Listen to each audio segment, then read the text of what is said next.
Hey everybody, coming at you again, once again, for another car review of the movies I just saw to help maybe you make decisions about what to go see, what not to go see. For those of you who enjoy this, who follow it, hey, welcome back. I went to see Thunderbolts, and I gotta tell you, out of, I don't know, how many Marvel movies are we at this point? 50, 55, so many. I really enjoyed it. I found it to be probably one of my top 5, maybe even top 4, maybe even top 3. This put me at like number 1. Not definitely my number 1, but a really fun experience, an emotional experience. I thought it was just a whole well-rounded movie. And those of you who know me know that I am a DC fan from birth. All the way back to the 70s when old people like me were born and we were watching Super Friends. So collecting Green Lantern comics. Green Lantern is where my heart lies, and I will defend to the death the Green Lantern film. I know it was flawed. I know what there was, but cramming in too many villains. They could have gone with the Emerald Dawn storyline, whole thing. I know. But for a Green Lantern fan, yay, because since then, Green Lantern's essentially been put in prison by DC in timeout for being a naughty boy. So I'm really excited about the Lanterns TV show coming out, because it's like DC being like, okay, we're going to let you out, but we're going to let you out on a very short leash. Well, lease, I guess it could lease the space. I don't know. Anyway, I'm digressing into DC because I love DC. But I'll go see Marvel movies. I have no problem with it. I can root for their success because their success allows Warner Brothers to try and up their game and compete, and it's fine. But Thunderbolts, let's get back to that. I suppose I'm rambling, as always. With Thunderbolts, I would say I like when Marvel does like these little kind of anti-hero team-up films. Again, if Guardians of the Galaxy, I was a huge fan of. It's probably in my top Marvel movies, besides the Spider-Man movies, because I'm also a big Spider-Man fan from back in the day. But does Spider-Man count? I suppose it counts, even though it was Sony, now that they're merging everything together. I'm pretty excited about the new Fantastic Four. Okay, again, digressing into my Marvel DC thing. It's like therapy, I guess. It's catharsis. What I liked about it, again, is the kind of the scrappy team-up vibe of what's happening.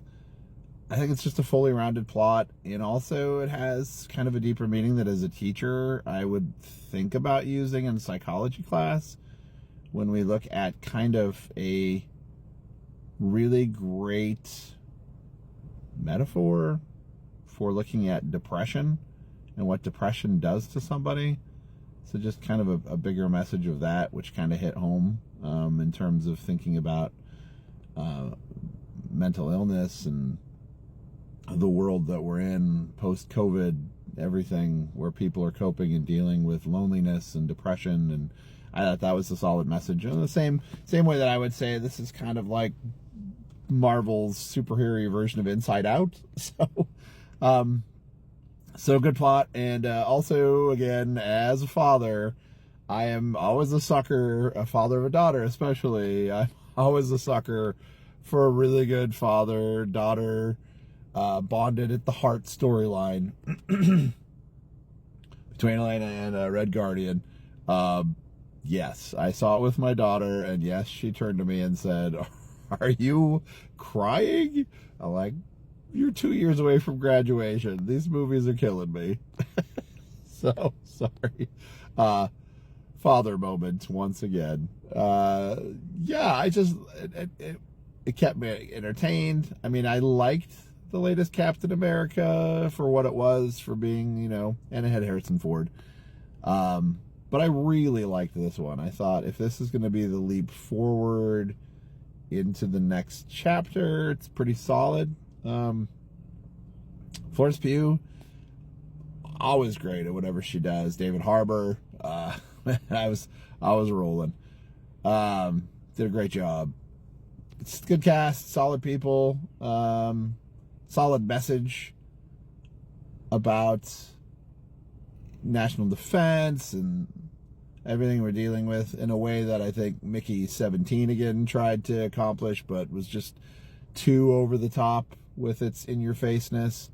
I just had a lot of good messages for our society today. So I think it went in terms of being almost satirical viewpoint, but using our superheroes, which I think at their best is what comic books do for us, right? So, you know, when I think back to DC, and I think about the Green Lantern, Green Arrow series in the 70s by Denny O'Neil and Neil Adams, the social justice stuff in there. You know, they deal with racism, they deal with religious cults, they deal with feminism, they deal with a lot of social issues that the comic book code wasn't necessarily allowing people to deal with, but they did it under the wire through the messaging of the characters. And I think at their best, that's what comic books do for us, and that's why I've always believed in using them in class.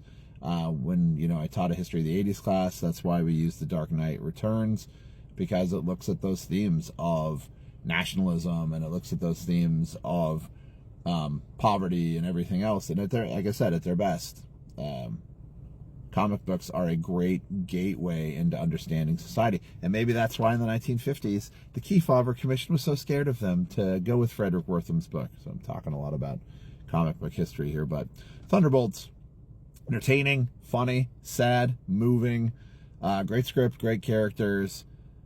Stay for the tags at the end. Definitely gonna be great for you to see where the Marvel Universe is heading. And again, as a DC fan, I got to give my hats off to Marvel for the solid continuation of this line of films for how long we've been doing this, 10, 15 years now. Marvel, way to be organized. So here I'm hoping James Gunn brings us into that future as well. So, and I'm also hoping that eventually they make Batman the Cult James Gunn. If you're listening, 1988, Preacher, Batman the Cult, James Gunn. All right, I'm talking too long. Go see Thunderbolts. I think you'll enjoy it. Congratulations to everyone involved. Congratulations to Marvel. Congratulations, Marvel fans. My hat's off to you again.